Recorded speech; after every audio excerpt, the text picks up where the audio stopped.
Indian സിനിമയിലെ പ്രണയ ചിത്രങ്ങളുടെ കൂട്ടത്തിൽ എക്കാലവും എടുത്തു പറയേണ്ട ഒരു ചിത്രമാണ് മേനെ പ്യാർ കിയ എന്ന 1989 റിലീസായ ചിത്രം.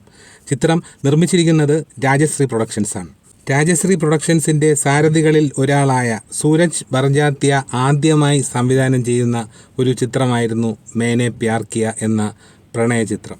ബോളിവുഡിലെ എക്കാലത്തെയും മികച്ച സൂപ്പർ സ്റ്റാറുകളിൽ ഒരാളായ സൽമാൻ ഖാൻ്റെ ആദ്യത്തെ ചിത്രവും കൂടിയായിരുന്നു മേനെ പ്യാർ കിയ എന്ന 1989 ഈ ചിത്രം.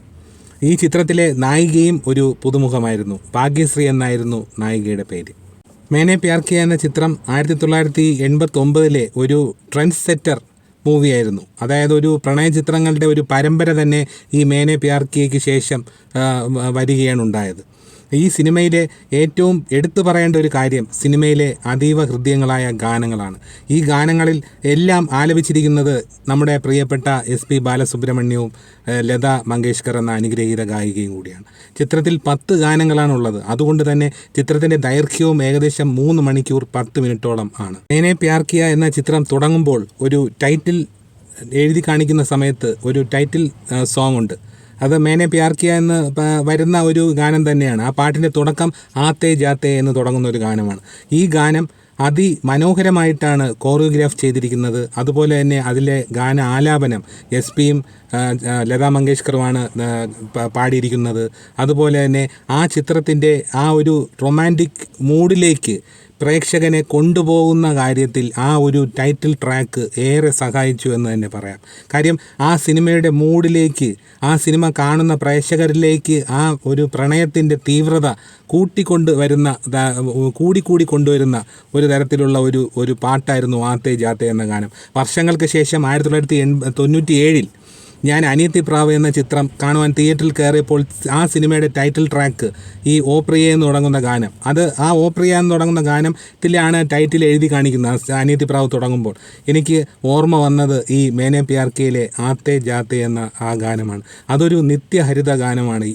അന്നും ഇന്നും എന്നും പ്രണയിക്കുന്നവരുടെ ചുണ്ടുകളിൽ കത്തിക്കളിക്കുന്ന ഒരു ഗാനമാണ് ആത്തേ ജാത്തേ എന്ന ഗാനം.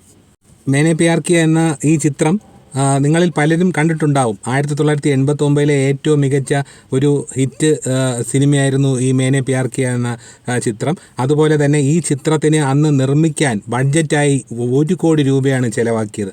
പക്ഷേ ഈ സിനിമ കളക്ട് ചെയ്തത് അന്ന് ഏകദേശം 45 കോടിയോളം രൂപയായിരുന്നു. 1989 മേനെ പ്യാർ കിയ എന്ന ചിത്രം തിയേറ്ററുകളിൽ നിറഞ്ഞ സദസ്സിൽ പ്രദർശനം തുടരുന്ന സമയത്തായിരുന്നു അതിലെ നായികയായ ഭാഗ്യശ്രീയുടെ വിവാഹവും. ഒരു ഹിമാലയ ദാസാനി എന്ന പേരുള്ള ഒരു വ്യക്തിയാണ് ഭാഗ്യശ്രീയെ വിവാഹം കഴിച്ചത്. അപ്പോൾ ഈ സിനിമ ഹിറ്റായതിനെ തുടർന്ന് ഒരുപാട് നിർമ്മാതാക്കൾ ഭാഗ്യശ്രീയെ നായികയാക്കാനായി മുന്നോട്ട് വന്നു. അപ്പോൾ ഭാഗ്യശ്രീ അവരോട് വെച്ച ഒരു ഡിമാൻഡ്, താൻ ആ സിനിമകളിൽ, നിങ്ങളുടെ സിനിമകളിൽ അഭിനയിക്കണമെങ്കിൽ എൻ്റെ ഭർത്താവിനെയും ആ സിനിമയിൽ അഭിനയിപ്പിക്കണം. അപ്പോൾ ഈ അത്രത്തോളം ഹിറ്റായ ഒരു സിനിമയിലെ നായികയാണ് ഭാഗ്യശ്രീ. അതുകൊണ്ട് തന്നെ നിർമ്മാതാക്കൾക്ക് മറ്റു വഴിയില്ലായിരുന്നു ഭാഗ്യശ്രീയെ അഭിനയിപ്പിക്കാൻ. അങ്ങനെ ഭാഗ്യശ്രീ അഭിനയിച്ച 2 സിനിമകളിൽ ഭാഗ്യശ്രീയുടെ ഭർത്താവായ ഹിമാലയയും കൂടെ അഭിനയിച്ചു. ഒരു സിനിമയുടെ പേര് ത്യാഗി എന്നാണ്, മറ്റൊരു സിനിമയുടെ പേര് പായൽ എന്നാണ്. ഈ 2 ചിത്രങ്ങളും സാമ്പത്തികമായി വൻ പരാജയം ഏറ്റുവാങ്ങുകയാണ് ഉണ്ടായത്. അതോടുകൂടി തന്നെ ഭാഗ്യശ്രീയുടെ നിറം മങ്ങിത്തുടങ്ങി എന്ന് വേണം പറയാൻ.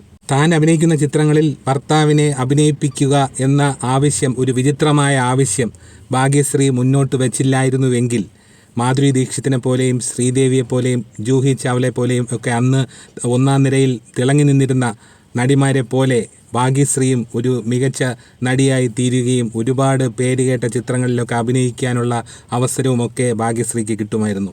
എന്തായാലും ഈ വിചിത്രമായ ഒരു ആവശ്യം മുന്നോട്ട് വെച്ച ഭാഗ്യശ്രീക്ക് പിന്നെ ഇന്ത്യൻ സ്ക്രീനിൽ വേണ്ട രീതിയിൽ തിളങ്ങുവാൻ കഴിഞ്ഞില്ല.